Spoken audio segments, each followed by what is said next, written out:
Hi guys! Ayusin ko lang tong mga pinamili ko doon sa palengke na karate belts. Ayun siya Kasi wala na akong karate belts guys dahil nung nag-angkat na ako ng mga putkutin doon sa Divisoria, hindi ako nakakuha ng maraming karate belts doon. Sa palengke lang merong karate belts na mas malapit-lapit yung price niya doon sa Divisoria. Kasi 30 yung nasa Divisoria. Dito naman is 32 yung isang pack. So, ayan, namili na ako ng medyo marami-rami na din doon sa palengke. Kasi mabenta talaga, lalo na yung rainbow. Ang laman nito is 38 pieces eh. Ay, 41 pieces na pala siya. Bongga. Ayan, 38 lang to dati eh. 41 pieces na pala yung laman. Mas malaki na yung tutubuin ko nito guys. Ayan, so i-arrange natin. Yan, dumating na kasi guys yung aking hook. So, bago ko ayusin yung aking bagong grid na bagong displayhan ko nga dito sa tindahan ko is ayusin ko lang to kasi kailangan ko lang saglit. Wala na kasi akong rainbow so maglalagay na ako. Tapos meron na din akong strawberry dito. Okay. Ayan, nakapaglagay na tayo ulit ng bagong karate belts. Ayan, display lang natin to. Sobrang benta na ito sa akin talaga guys. At ang laki-laki na ng tubo dito. Pinibenta ko to siya ng tatlo, 5 piso. Ayan, yun yung talaga bentahan ko niyan dati pa. Okay, dito na lang. Ayan.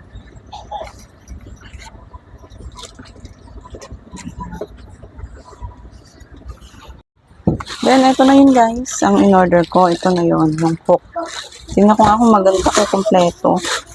Ayan. Bali 20 pieces to. Kasi kailangan ko ng madami.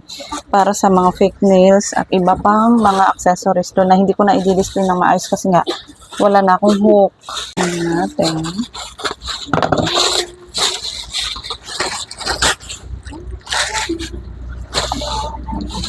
Ayan. Meron ito guys. Black. Ayan, black and white siya. Siyempre, pinili ko pa din yung white. Gusto ko kasi yung kulay na white eh. Ayan, so ito. So, sana matibay siya, no? Okay. Yung isang ganito is nasa 42 pesos, 10 pieces. Ayan siya, guys. Tapos, meron pa naman tong less kasi pagka order ko sa Shopee, may voucher naman, makaka-discount pa kayo. And kailangan natin to guys, ng mga kagaya natin nagtitinda ng mga kung anik-anik. Ayan, so kailangan talaga natin to para mai-arrange natin ng maayos yung mga products natin. Pag mga kagaya kong products yung tinitinda ninyo. Ayan. Kung gusto nyo din umorder nito guys, para makaano kayo ng maayos na shop, is ilalagay ko na lang din ang link nito sa description box para ayun makapag-order din kayo. So ayan 10 pieces to bago ito bibilahin ko nga 1, 2, 3 4, 5, 6, 7, 8, 9, 10 okay, sakto. Ayan, bali dalawang parang ang dami teka, parang laki ang kapal ng bubble wrap nyo guys. Ayan. Ang ganda kasi naka-bubble wrap siya. Ay, sobra. Ayan, 3 piraso. Bali 3 sets yung in-order ko. Ayan. Akala ko kanina, sa isip ko, lang, 2 lang, bali 20 pieces.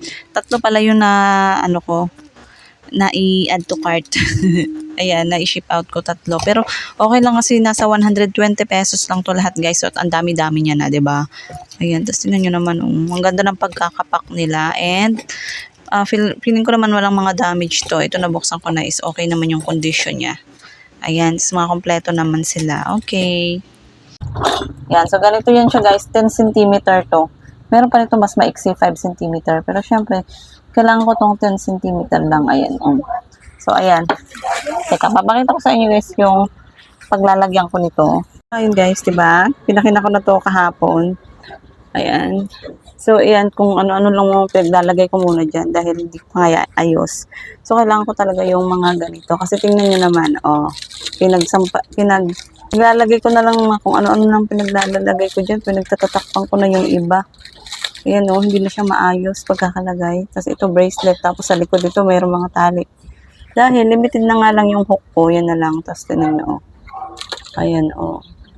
Hindi na maayos. So at least ito, may lalagay ko ng maayos. Ang pinaproblema ko lang nito guys, is magkakaalikabok siya once na tinanggal ko na siya sa plastic. Pero ayan, wag lang siyang matagal mabenta. Lagi naman ako nabebentahan. Wag lang siyang matagal mabenta kasi kung hindi nga talaga mag-aalikabok. Nalinisin ko lang siguro everyday. Tapos, ito, kagaya nito guys, yan, marami ng bawas to. Yung ito, siguro, titingnan ko pa kung ilalagay ko din yan para mas kita nila. So, bahala na mamaya. Sige, babalikan ko kayo guys once na naayos ko na to. Yan. So, gagamitin ko na yung mga bago kong hook. Sige, later na lang. Finally guys, tapos na akong mag-ayos dito sa aking mga mga displays, mga accessories ko, especially itong mga fake nails ko. And at least na umaayos na yung mga fake nails ko guys, nailabas ko na sila. Ang downside lang dito guys, pagka ganito kasi yung pagkaka-display sa mga ganyan, may mga box na products is, yung magiging kalaban ko dito is yung dust. Kasi pag medyo matagal siyang naka-display ng ganyan, papasukan siya ng mga dust sa ilalim. Pero ang gagawin ko lang siguro is, lagi ko siyang i-feather dust para hindi manigas yung mga alikabok doon at na-stay na lang doon sa mga box na yan. And gusto ko kasi talaga guys na naka-organize yung aking mga accessories, especially nga itong mga fake nails. Kaya gumawa talaga ako ng way para matanggal yung dati kong nakasabit dito.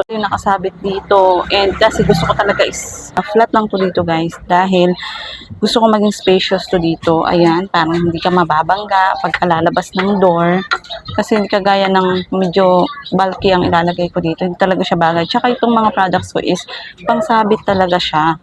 So, ayan guys, naiayos ko na. And itong mga hook na ito ay mga binili ko yan sa Shopee. So, take a look natin ha, isa-isa.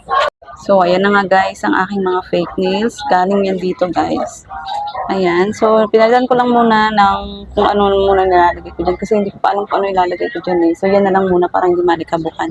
So, nilipat ko nga sila dito. Lima-lima lang yung nilagay ko. May makita lang ng mga customer ko na display.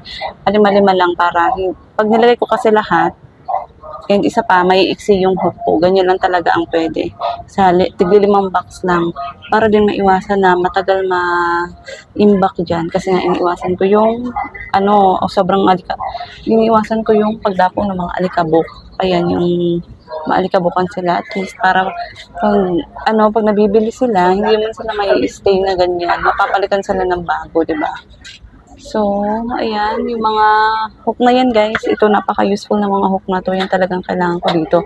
And ilalagay ko na nga sa link, sa description box yung link para kung gusto niyo mag-order. So, ayan, nakaganyan yung mga fake nails ko. O, diba, mas maganda na siya tingnan.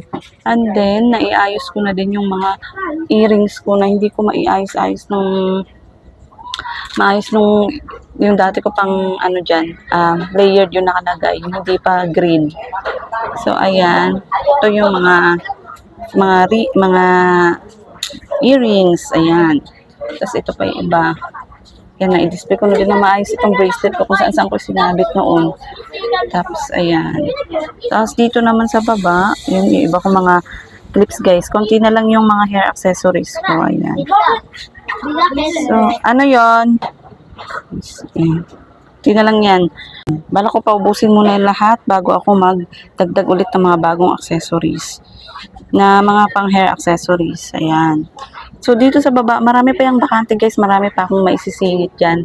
Pero dahil yan pala nga yung mga products ko, so marami pang mga bakante na pwede pang paglagyan. Diba? Napakarami. Dito sa baba, wala pa naman ako ilalagay. Nilagay ko muna yung ibang pads ko dyan. Ililipat ko din yan once na madagdagan na itong mga accessories ko. Para puro accessories na yan lahat dyan. So, ayan.